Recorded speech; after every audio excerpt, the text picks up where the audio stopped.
Oh, I love how this rice looks. Okay, that was too much smoke. Okay, fine. Hi Tasty, I'm Vishal from BuzzFeed India and this is how I cook rice in Mumbai. Hi Tasty, I'm Gabby and this is how I make rice in Japan. Hi, I'm Omar and this is how I like to make rice in Mexico City. Today I'm going to make one of India's most beloved rice dish, biryani. I love biryani because it's not just a celebration of flavors in your mouth, but it is also a highly practical one-bowl meal. Now let's get cooking. We have to start off with the marination. For marination, I have half a kilo of chicken here. I have sliced 2 medium onions. I'm gonna add it to the chicken. This gives that extra flavor to the biryani, so I'm gonna add these fried onions. About 2 tablespoons of fried onion. Pudina or mint is probably my favorite ingredient because you can add them to your biryani, you can add them to your chutneys, and you can also add them to your mojitos. I'm gonna add a bunch of mint leaves, enough to cover up your chicken. Now we need to add curd, and it says it needs to be beaten, so I'm gonna beat this curd. I'm kidding, just so that it's gooey and nice. And there you go. Half a cup of dahi or curd. I'm gonna add 1 teaspoon of coriander powder. So this is 1 tablespoon of chili powder. Amazing, the color is finally coming up. 3 green chilies, I have slit them. It's all gonna go inside. Next it's time for one of my other favorite ingredients, and that is ginger garlic paste. I'm gonna do 1 tablespoon of ginger garlic paste. Yeah, you can add the salt according to your taste. I'm gonna use my fingers. My fingers are clean, don't worry. Mix this whole thing together. Ooh, I can already smell the spices. I'm gonna leave this for 3 hours and wait for the masalas to start actually getting into the chicken and to the nooks and crannies of the chicken and the bones, and then we'll cook it. While our chicken is getting marinated, I'm gonna take half a kilo of basmati rice and soak it. This basmati rice has been cleaned. Please clean your rice. The rice is soaked so that it cooks more easily. It's been 20 minutes. Now I'm going to boil this rice and cook it till it's about 70-80% cooked. I'm gonna take this pressure cooker because I want to make that really separated rice. So for that, we need to boil it. If you pressure cook it, it has the risk of becoming kind of pasty, so we don't want that. So, and I'm gonna add my rice to it. You can add water just enough to soak all the rice. Mix it. I'm gonna add a little bit of salt, half a tablespoon of ghee. I'm gonna add green cardamom. Smells really good. 3 cloves, and I'm gonna add half an inch of cinnamon. Give it a nice mix. Our rice is 80% cooked, so it's time to strain it. Oh, I love how this rice looks. It's already smelling so good. I've spread the rice out on this plate so that it doesn't become a cake in the pan. So I'll just set it aside for now. You can take a pot which has a thick bottom. I've taken 2 tablespoons. Ghee. Let it heat for a bit. Our ghee is heated. I'm gonna add our chicken. It's smelling really, really good. Let this cook for about 8 to 9 minutes until the chicken is kind of tender. And then we are going to layer it. That's the most exciting part. I have a pan here. I'm going to add the first layer of rice. Now it's time for the second layer, which is our chicken. Our really, really high production chicken. Another layer of rice. Now I'm gonna add a little bit of gravy to this. For that, I'm going to use the pan in which I make the chicken, and I'm gonna add some water to it. Add a little bit of milk, add some ghee to it. We add karenge pudina, mint leaves, coriander. I'm gonna give this a nice mix. Our fried onions. Mix it again. Yes. This gravy is looking really good. I'm gonna let it boil for just a tad bit more, and then I'm gonna add it to the biryani. So this is the rice and the chicken layered. Add our gravy now on top of it. Okay, mix it a little bit. So I'm gonna cover our biryani and we're gonna wait for it to cook for about 15 minutes so that all the flavors get mixed up. The rice engulfs some of the flavor of the chicken. That's when our biryani will be done. I cannot wait to try this. Here we are. This is our biryani. I'm a little nervous to taste this. It smells really good. Like, I would totally pay for this. So some biryanis tend to be a little dry and it becomes really difficult to eat them. It gets boring. But this biryani, I'm pretty sure you can eat it all by itself. I'm so glad the chicken looks really tender. I'm just gonna take the rice.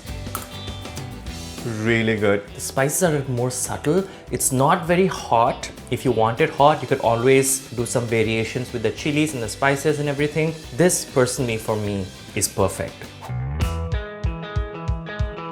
Hi Hi Tasty, I'm Gabby and this is how I make rice in Tokyo. 9 years ago, I moved from Mexico City to Japan to study university. I graduated, I got a job, I got an apartment, and I'm just never left. In these 9 years, I've eaten a lot of Japanese food, and one of the things I really like is gyudon. Gyudon is gyu, beef, and don, rice bowl. Now, there's actually various kinds of don. For example, maguro don, which is tuna, so a tuna rice bowl.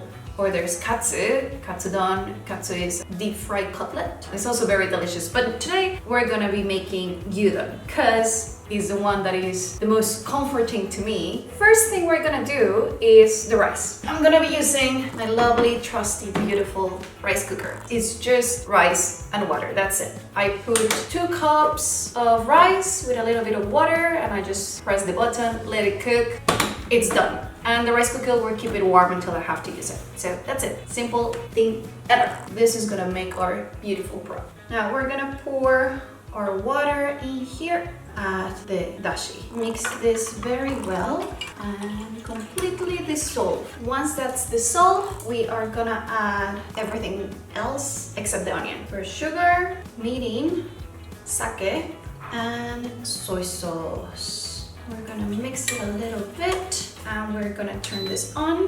And we want it to bring to a low simmer. This one you have the rice and then you put the meat on top and all that beautiful broth just kind of like drips into the rice. It just gives it this very nice texture. I don't know why, it just makes me happy. Now that this is starting to simmer, we're gonna put it in a low heat. And we're gonna add our onion. Another little stir just to make sure that everything gets down there. I'm gonna wait for 5-10 minutes until the onion starts to like soften and absorb all that delicious broth. For the main part, we're gonna add the meat. This is a very common kind of cut in Japan. So you can see super thinly cut. So I'm gonna add all the meat here. It's 200 grams of beef that I'm adding in here. Mix this so it cooks in the broth. We're gonna let this broth reduce and the cooked meat for another 10 minutes or so. And that's gonna be it. Our broth has reduced, but there's still quite a bit of liquid in there so it can soak into our rice. We are done with this. Now we're just gonna put everything together. We take our rice, put it in our bowl. Place it in here. A little bit more. We want to cover the rice completely. I think that's one thing that I love about gyudon is that actually when they ever serve it to you, you don't see the rice underneath. The beef is placed in a way so that you think there's only beef in there. And I'm gonna pour a little bit of the sauce on top. And that's it. A delicious gyudon. Now, this is the most basic version of gyudon.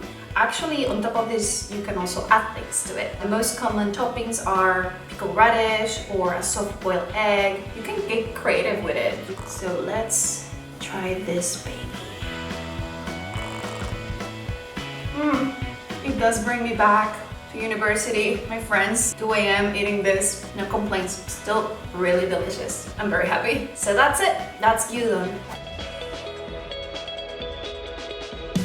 Today I'm gonna make arroz a la tumbada. It's a typical dish from Veracruz, Mexico. I really love this dish because it's like a Mexican paella. Have a lot of flavors, a lot of rice, a lot of seafood. We're gonna start, we need to add in a saucepan a little bit of oil. We add our 5 tomatoes and we need to put all our heat.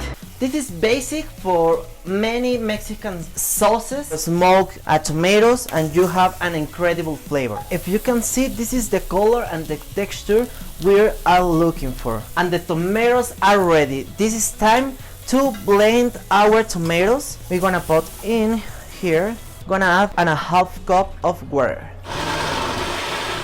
We need to reserve this, and now we are starting to make our arroz a la tumbada. The first thing we need to do is wash our rice. We need to add 2 tablespoons of olive oil, then 2 cups of rice. Combine the olive oil and the rice. Cook this rice until we have this golden and beautiful color. Add onion and 2 cloves of garlic. I want to keep moving this rice. If you can see, the rice is done and have this golden color, it's time to add our tomato paste. Okay. And cook for another 5 minutes. We can add a little bit of salt in this moment. This smells amazing. And now this is my favorite part of this dish. We're gonna add all the seafood. We're gonna start with prawns. If you don't have prawns, you can add lobster. Now we're gonna add shrimps, all our rice. We're gonna add clams. And we're gonna add pre-cooked octopus. This is a little chunks to add in all your rice. I'm gonna add fish broth. This is 4 cups in all your rice. Look at this. And this is all the flavor of our dish. This is epazote. If you don't have epazote, you can use parsley, but if you can have epazote, this is the best flavor of our dish. And more salt. And we need foil like this and this. And cook it for 20 minutes until there is no water in our rice. We finished cooking the rice for 20 minutes. At the end, we rest it for 10 minutes more for have this delicious and fluffy rice. And now is the best part, is tasting this rice. Are you ready? Look at this. This is really delicious. Has all of this seafood, smells amazing, has all of these colors. I need to try it. The pasote, all the seafood. This is really awesome. Just I remember this recipe. This is a delicious arroz a la tumbada. This is a very delicious food for all your family. Try this recipe and see you soon in the next video. Thank you so much for sharing this experience with me. Don't forget to check out me and my friends at BuzzFeed India, and I hope you enjoyed this video. Thank you for watching and I hope you enjoy. Oh yes!